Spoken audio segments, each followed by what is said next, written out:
Breaking news చూస్తున్నారు. సిద్దిపేటలో మహిళా హత్యపై పోలీసులు కొన్ని షాకింగ్ నిజాలు బయటపెట్టారు. అయితే దృశ్యం 2 సినిమా చూసి అత్తను హత్య చేసినట్లు కూడా పోలీసులు షాకింగ్ నిజాలు బయటపెట్టారు. ఈ ఘటన సిద్దిపేట జిల్లాలో చోటు చేసుకుంది. దృశ్యం సినిమాలో ఏ రకంగా అయితే ఆ యాక్టర్ మర్డర్ చేసిన తర్వాత ఏ రకంగా తాను పోలీసుల నుంచి తప్పించుకొని తిరుగుతాడో సేమ్ అదే తరహాలో అత్తను చంపేశారు అల్లుడు. అయితే ఈ నెల 7వ తేదీన రామవ్వ హత్యకు గురైంది.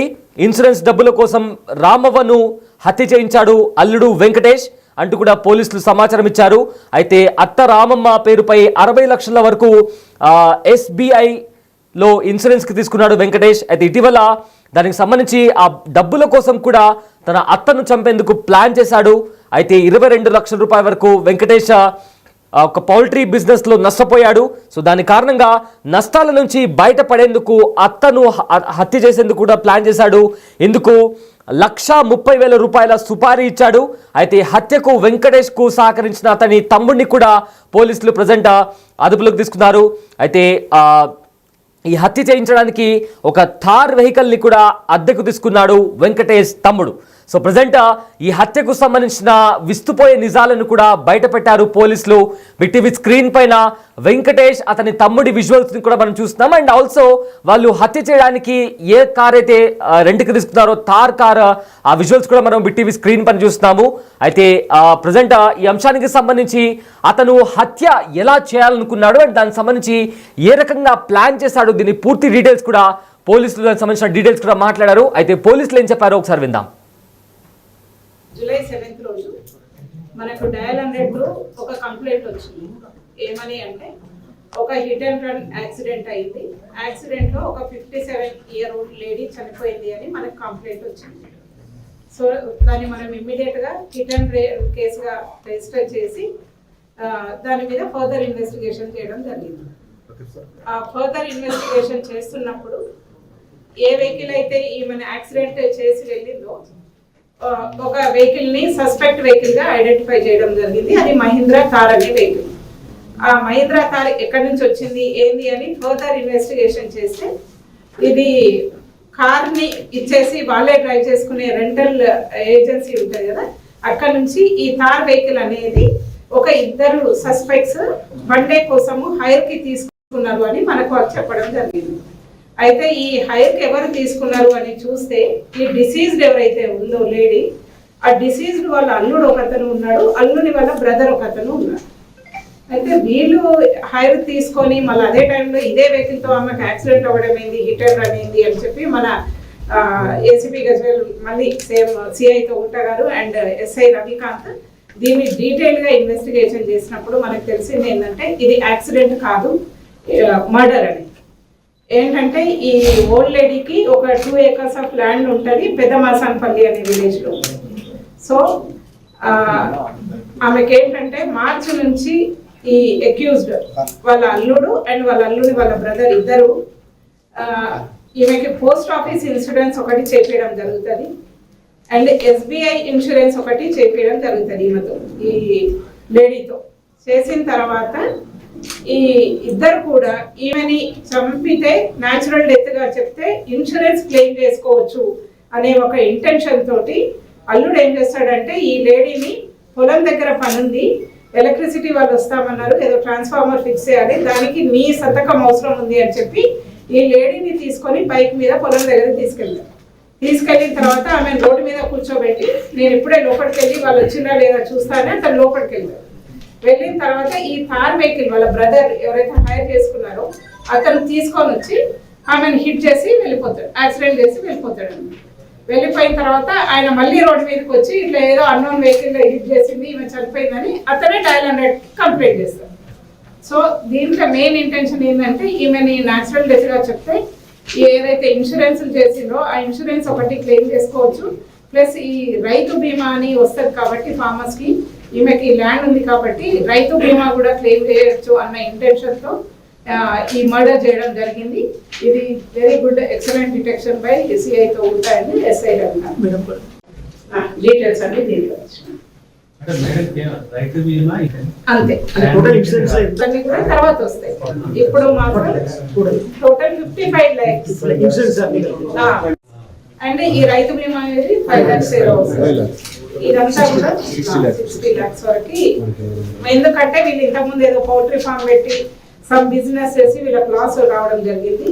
సో ఆ లాస్ కి కంపెన్సేట్ చేసుకోవడం కోసం దృశ్యం 2 సినిమా చూసి ఎవిడెన్స్ లేకుండా ఎట్లా చేయొచ్చు అనేది అది చూసి నేను అట్లా చేసినాము. ఈ ఇది అన్నోన్ వెహికల్, ఆ టైంలో ఏ వెహికల్ పోయినాయి అని చూస్తాం కదా. చూసినప్పుడు మనకి కారు పోయినట్టుగా మనకి CCTVs లో కనపడ్డది. ఈ కారు ఎవరి వెహికల్ ఏంది అని మనం ఇన్వెస్టిగేట్ చేసినప్పుడు సో అండ్ సో దగ్గర వెహికల్ ఇది రెంటల్ కి ఇస్తారు అని తెలిసింది. అక్కడికి వెళ్ళి ఎవరు రెంట్ తీసుకున్నారు ఈ వెహికల్ అంటే వీళ్ళకి వెహికల్ చెప్పడం జరిగింది. అయితే వస్తాయి. కాకపోతే వీళ్ళు ఏంటంటే మార్చి నుంచే ప్లాన్ చేస్తున్నారు అనమాట. మార్చి ఏప్రిల్ కొంచెం కూలింగ్ పీరియడ్ ఉంటాయి కదా, ఆ పీరియడ్ అయిపోయిన తర్వాత ఎగ్జిక్యూట్ చేద్దాం. ఇన్సూరెన్స్ అనేది రాదు అండ్ ఇట్లాంటిది ఏ తప్పు చేసినా గానీ ఇమీడియట్ గా డిటెక్ట్ అవుతుంది, జైలుకు వెళ్ళడం క్రైమ్. ఇదే అంశానికి సంబంధించిన పూర్తి డీటెయిల్స్ మా ప్రతినిధి దుర్గారెడ్డి అందిస్తారు. దుర్గారెడ్డి, దృశ్యం సినిమా లెవెల్లో ఒక మర్డర్ కి ప్లాన్ చేశాడు ఆ అల్లుడు. అయితే ఏకంగా తన అత్తను చంపేశాడు ఇన్సూరెన్స్ డబ్బుల కోసం. సో ఈ అంశానికి సంబంధించిన పూర్తి డీటెయిల్స్ చెప్పండి దుర్గారెడ్డి. సయ్యద్ సిద్దిపేట జిల్లాలో విషాదం చోటు చేసుకుని చెప్పవచ్చు. రామవ్వ తన అత్త ఏదైతే ఉందో తన అత్తను కూడా చంపి ఇన్సూరెన్స్ డబ్బులు కాజేయాలని ఒక పన్నాగం పన్ని ఆ రోడ్ యాక్సిడెంట్ గా చిత్రీకరించి ఆమెకు సంబంధించిన 28 గుంటల భూమిని, ఆయనకు సంబంధించిన భూమిని కూడా తన అత్త పేరు మీద మార్చాడు. ఆ తర్వాత పోస్ట్ ఆఫీసు, SBI ఇన్సూరెన్స్ చేపించి ఆమెను హత్య చేస్తే డబ్బులు వస్తాయని ఒక ఆలోచనతో ఈ యొక్క కార్యక్రమం చేసినట్లుగా పోలీసులు విచారణలో వెల్లడైంది. దీంతో తాను ఇటీవలకు 22 లక్షల వరకు అప్పు చేశాడు. అంటే అప్పు తీర్చే మార్గం లేక తన అత్తను ఈ విధంగా చంపితే ఇన్సూరెన్స్ డబ్బులు వస్తాయని చెప్పి ఆశ చూపించి తన వెంకటేష్ అనే వ్యక్తి మరొక కరుణాకర్ అనే వ్యక్తిని సాయం తీసుకొని యొక్క ప్లాన్ చేసి సుపారిగా అంటే తారు వాహనాన్ని వెహికల్ తీసుకొని కిరాయికి తీసుకొచ్చి ఆమె రోడ్డు మీద పెట్టి, ఆమె హ్యాండిక్యాప్డ్, రామవ్వ అత్త హ్యాండిక్యాప్డ్, ఆమె నడవలేని పరిస్థితి ఉంటుంది. అంటే ఎవరైనా సాయం ఉంటే తప్ప ఆమె నడవలసిన పరిస్థితి ఉండదు. ఆమె రోడ్ మీద కూర్చొని వాట్సాప్ కాల్ చేసి పలానా చోటకు అంటే సిద్దిపేట జిల్లా తోట మండలం తుక్కపూరు ఆ గ్రామం వద్ద తీసుకొచ్చి ఉంచాను. అక్కడికి తీసుకొచ్చి తార్వాహనంతో గుద్ది నార్మల్ డెత్ గా చనిపోయినట్లయితే ఇన్సూరెన్స్ డబ్బులు వస్తాయని ఒక ఆశతో మాత్రమే ఈ కార్యక్రమం చేసినట్లు పోలీసులు విచారణలో వెల్లడైంది. అంటే ఈ యొక్క ఏదైతే ప్రమాదం జరిగిందో ప్రమాదాన్ని ఆ రోజు మాత్రము రోడ్డు ప్రమాదంగా పోలీసులు కేసు నమోదు చేసుకున్నా. ఇది అనుమానాస్పదంతో పూర్తిగా విచారణ చేశారు. కొన్ని చోట్ల సీసీ ఫుటేజ్ అనుసరించి కేసును తోట సిఐ లతీఫ్, అదేవిధంగా SI సిద్దిపేట ACP మధులు వాళ్ళు విచారణ చేపట్టారు. విచారణలో విసిపోయే విషయాలు వెలుగులోకి వచ్చాయి. అంటే మానవ సంబంధాలు మంట కలుస్తున్నాయి. తన అత్త కూతురు ఏదైతే ఇచ్చిందో తన అత్తను వెంకటేష్ ఈ రకంగా ప్లాన్ చేసి చంపడం, ఆ తర్వాత కూడా ఏం తెలియనట్లు నార్మల్ డెత్ గా విచారణలో అంటే తాను సహకరించే అంటే తనకు సహకరించిన వ్యక్తిని కూడా 1,30,000 రూపాయలు బాకీ ఉంటే అవి కూడా చెల్లించిన అవసరం లేదు, ఇన్సూరెన్స్ డబ్బులు వస్తే అవి కూడా చెరసగం తీసుకుందామని ఒక ప్లాన్ ప్రకారంగా యొక్క నిర్ణయం తీసుకొని ఇద్దరు కలిసి ఒక రామవ్వను హత్య చేసి ఆ తర్వాత ఏం తెలియనట్లు వాళ్ళు నాటకం ఆడారు. అంటే పోలీసులు మాత్రం విచారణలో విషయాలు వెలుగుకి రావడం జరిగింది. దీంతో పాటు సిద్దిపేట CP అనురాధ ఈ రోజు విలేకరుల సమావేశం ఏర్పాటు చేసింది. అంటే దాదాపు ఒక తాళ్లపల్లి వెంకటేష్ తర్వాత కరుణాకర్ వీళ్ళిద్దరిని కూడా అదుపులోకి తీసుకొని కోణంలో విచారిస్తుండడంతో యొక్క విషయాలు బయటకు వచ్చాయని చెప్పవచ్చు. సయ్యద్, దీంతో మనం చూస్తే ఇక్కడైతే అవుతున్నాయో కొన్ని అన్నదమ్ములను కావచ్చు, లేకుంటే ఏదైనా పైసలు కావచ్చు, లేకుంటే ఇంకేదైనా కానీ అంటే దాదాపు ఇటీవల చూస్తే ఏదేమైనా మానవ సంబంధాలు, రక్త సంబంధాలు కూడా మంట కలుస్తాయని చెప్పవచ్చు. అత్యాశకు పోయి మాత్రం ఈ విధంగా కటకడలు పాలవుతున్నారు. అదే విధంగా వెంకటేష్ చేసింది మాత్రం అటు కుటుంబ సభ్యులే కావచ్చు, గ్రామస్తులే కానీ మిగతా వాళ్ళందరూ కూడా కొంత ఆందోళన వ్యక్తం చేసిన పరిస్థితి కనిపిస్తుంది. అంటే కొంతమంది అక్కడ ఉన్న వాళ్ళంతా కూడా చెప్తున్నారు, ఏదైతే రామవ్వను అత్యంత విచారకరంగా అంటే ఒక వెహికల్ తీసుకొచ్చి గుద్ది చంపే ప్రయత్నం చేసి చంపాడో అతను కూడా ఆ విధంగా చేస్తే బాగుంటుందని చెప్పి కూడా ఆందోళన వ్యక్తం అవుతుంది. అంటే గ్రామంలో కొన్ని విషయం అంటే ఈ విషయంలో కూడా ఇరు వర్గాల మధ్య కొంత గందరగోళము జరిగే అంటే ఆందోళన జరిగే అవకాశం ఉంటుంది కనుక అక్కడ పోలీస్ పికెటింగ్ ఏర్పాటు చేసే అవకాశాలు ఉన్నాయి. దీంతో పాటు ఇక్కడ పెద్దమాసనపల్లి గ్రామంలో మాత్రం ఇక్కడ రామవ్వ చనిపోవడం మంచి అంటే అక్కడ ఉన్న గ్రామస్తులకు అంతా కూడా మంచిగా రామవ్వ అంటే మంచి మనసుతో ఉండేది కనుక ఆమె ఇట్లా ఈ విధంగా చంపారా, గతంలో ఆమె యాక్సిడెంట్ గా చనిపోయిందని నిర్ధారణ చేసుకున్న తర్వాత ఈ విధంగా చంపడంతో కొంత వెంకటేష్ కరుణాకర్ పై కూడా ఆ గ్రామస్తులు ఆగ్రహం చేసిన విషయం అయితే మనకు తెలుస్తుంది. Syed, thanks Durga Reddy, thanks for the update. So present సిద్దిపేటలో మహిళా హత్యపై పోలీసులు షాకింగ్ నిజాలు బయటపెట్టారు. దృశ్యం 2 సినిమా చూసి అత్తను చంపేశాడు అల్లుడు. అయితే ఈ నెల 7వ తేదీన రామవ్వను హత్య చేశాడు. అయితే ఇన్సూరెన్స్ డబ్బుల కోసం రామవ్వను హత్య చేయించాడు అల్లుడు. అయితే అత్తమ్మ పేరు మీద 60 లక్షల వరకు SBI ఇన్సూరెన్స్ డబ్బులున్నాయి.